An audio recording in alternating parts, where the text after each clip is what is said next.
want people to walk down the street with a mask on? Let's not start this, Joe. Do you, though? Let's not start this.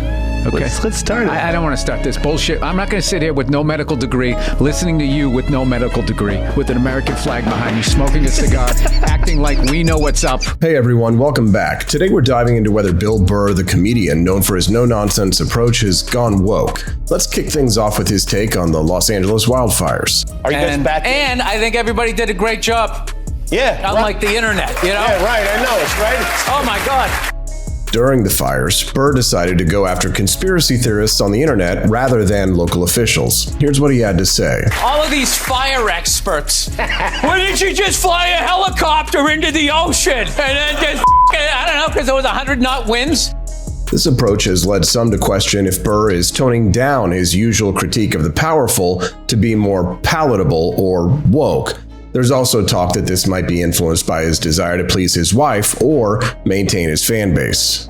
You know what? Looking at the footage on the internet, I have determined that this here was mismanaged. Let's trace Burr's comedic journey. Here's how his material has changed over time. So at the end of the hour, they come to the logical conclusion. They're like, there is no reason to hit a woman. There is no reason to hit a woman. And I was just like, really? I could give you like 17 right off the top of my head. You could wake me from a drunken stupor, I could still give you like 9.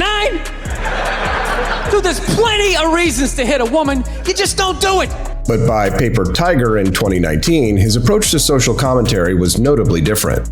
I'm watching this documentary as a white dude, which is what I am. I'm looking out my white head, watching this white shit. It's coming back into my white eyes, getting whiter by the fucking second. Right?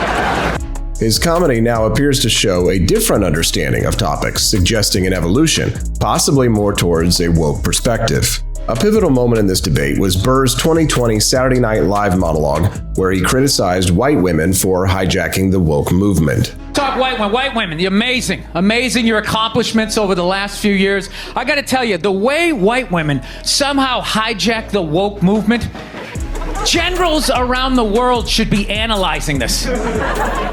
Just to refresh your memory, the woke movement was supposed to be about people of color, not getting opportunities, the at-bats that they deserved, finally making that happen. And it was about that for about 8 seconds. And then somehow, white women swung their Gucci-booted feet over the fence of oppression and stuck themselves at the front of the line. This segment was both praised and criticized, showing Burr's complex relationship with the concept of wokeness. What kind of a fucking idiot white person refers to themselves as woke? You know? If you actually were socially conscious, you'd realize that white people stole that word from black people.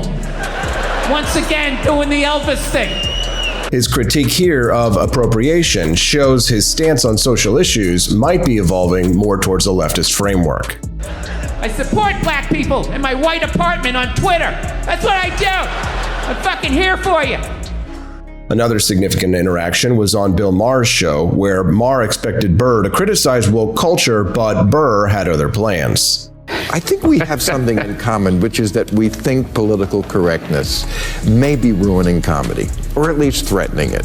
Because I know you've had your problems with that. And you did a routine recently about how women like it rough, and then, of course, the internet police got all over you.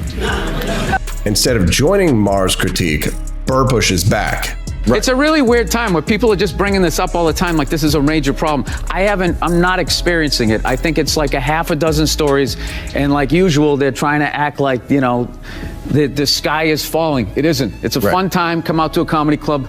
You know, you'll have a good time. It's all jokes. Right. To further understand Bill Burr's evolving perspectives, it's insightful to consider the influence of his wife, Nia Renee Hill. In November 2023, during a UFC event at Madison Square Garden, Hill was captured on camera giving a double middle finger salute to former President Donald Trump as he entered the arena. This bold gesture sparked widespread discussion and highlighted Hill's willingness to openly express her political views. How's your wife's hands doing these days? Oh, they're fantastic. I love my wife. You know where you stand with her. Okay? The guy walked in the arena. Everybody cheered. She gave him the finger. Nobody got arrested. That's why this country's great. In his 2019 special paper Tiger, Burr shares an anecdote about watching an Elvis Presley documentary with Hill. During the viewing, Hill, who is black, points out instances of cultural appropriation, noting how Elvis adopted styles and music originating from black artists without proper acknowledgement.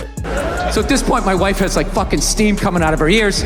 So I make a judgment call. I just fucking shut it off, right?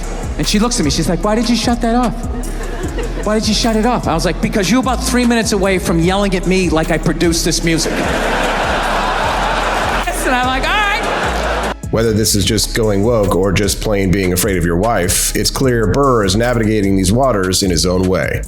What do you think? Is Bill Burr's shift a sign of going woke or something else? Let me know in the comments. And if you found this analysis interesting, give this video a like and subscribe for more deep dives.